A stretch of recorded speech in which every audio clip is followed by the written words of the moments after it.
Hi guys! Welcome back to my channel. So for today's video, we will be doing a review about this AA cream from Cathy Doll. Ang dami nang nagre-request sa inyo na itry ko to or gawan ko ng review. Actually, nakuha ko to last year pa sa event. I think that was nung November pa. So, it's my first time trying out this product. So, this is gonna be a first impressions video.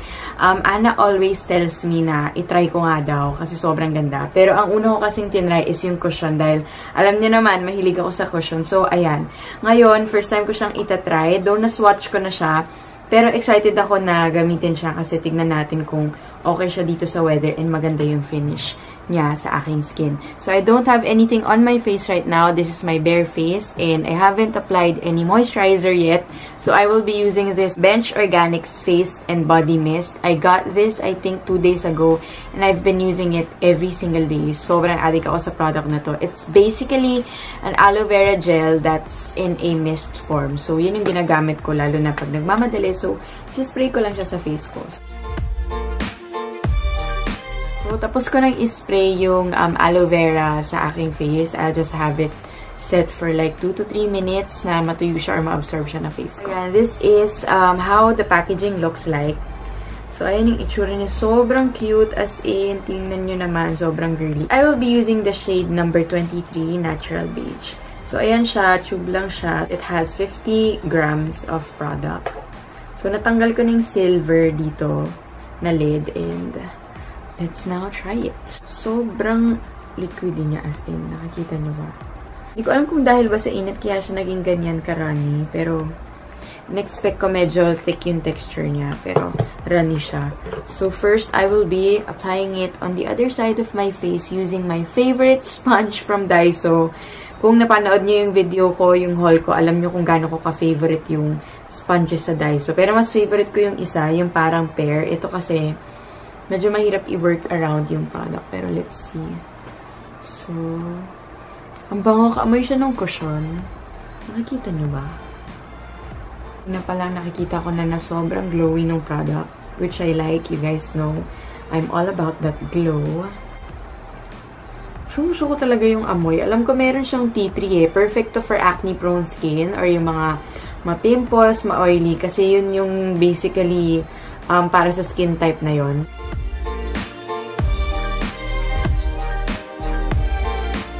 Mukha lang siyang maputi dyan sa camera. Alam nyo naman, ang mga CC or BB cream, maputi talaga sila. So, ito na yung darkest. That's how it looks like on my face. This is the side with the cream.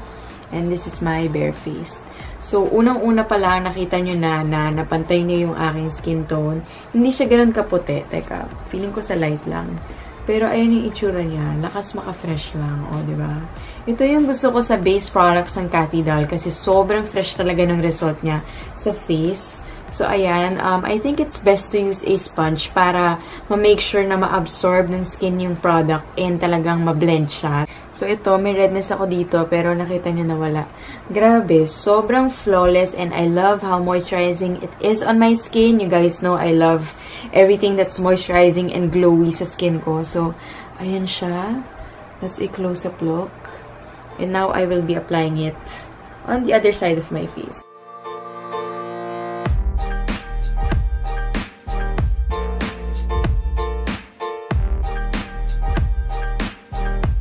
Ayan guys, this is the finished look nung Automatic Aura Cream. Wala pa akong nilalagay sa face ko except this one. So, this is how it looks like close up.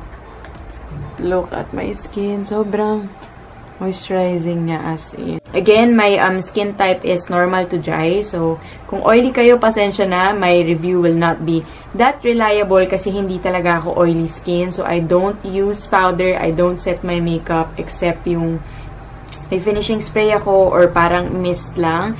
But other than that, I really don't kasi ayoko yung feeling na mabigat sa skin or nagiging cakey yung skin ko kasi sa totoo lang, gusto ko talaga na light lang yung base ko. As of now, gustong-gusto ko siya as in. Parang wala na akong kailangan ilagay sa face ko except yung brows. Hindi ko na kailangan mag-concealer kasi somehow na-conceal yung under eye circles ko na natural lang. Though hindi naman siya sobrang conceal, nakikita nyo.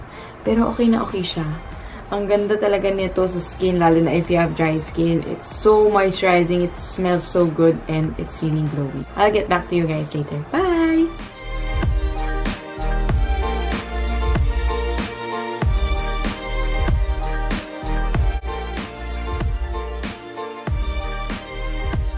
With my makeup, this is just a simple look. So this is my mascara. You guys know na favorite ko to. This is the Heroin Make. I used it, yan, onti lang dahil hindi talaga ako pala mascara. Ito lang talaga yung naglalast sa akin like the whole day.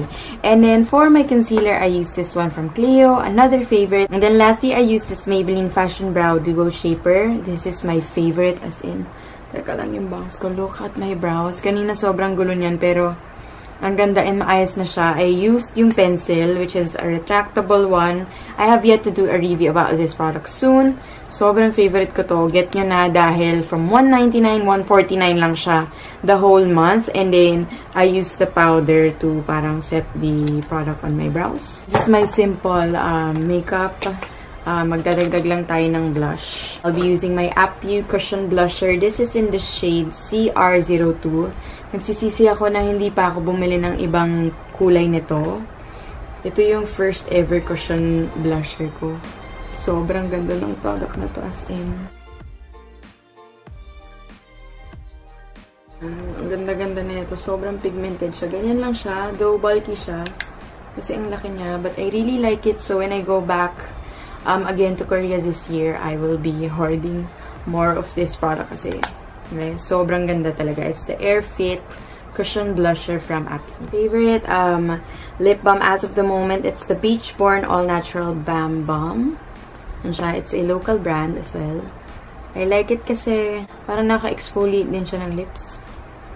So I'll be using one of my favorite tints from Etude House, and this is the RD305. So basically, ito yung ginagamit ko everyday. Ngayon na, currently, dahil ang dami kong favorite na tint. So, nilalagay ko lang siya sa center ng ang hirap magsalita. Center ng lips ko. Tapos, para instant gradient effect na siya. Ayan. Ayun lang guys, I will be going out now and let's see all throughout the day kung okay tong AA cream ng Catidal. So, hi guys, nandito na kami sa UP Town and this is just an update. Wala pa atang 1 hour, pero yan, kikita nyo kung gano'n siya ka-glowy. Hindi ako naglagay ng anything like ng powder or setting spray. It's just the cream and yung aloe vera underneath. Wait lang, hindi siya makita. So, yan, manonood muna kami ng sine. Hindi. Hello. Sup! So, yan, bababa muna kami. Bye! Hi guys, so after 4 hours, we just finished watching a movie and this is the update. Parang okay pa naman siya. Though medyo nawala na siya dito. But still, okay pa siya. Ito siya. 649 pala siya. So, ito yung nire-review ko ngayon. And ito yung mga bagong products. I love these. And then yan. Yung sculpting cushion. And then yung size. May Catidal sila dito.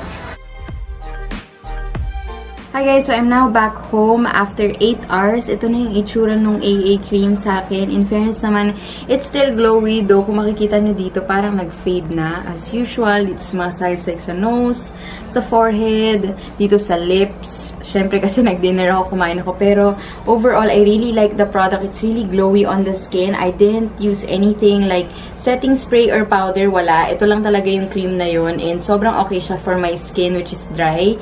And I really love it. Sobrang ganda talaga ng review ka about this product. So if you guys are interested, do check it out at Catidal. Yung mga outlets nila, I'll be putting the link down below. So again, that's it for my review. Thank you so much for watching. And I hope to see you on my next video. Bye guys!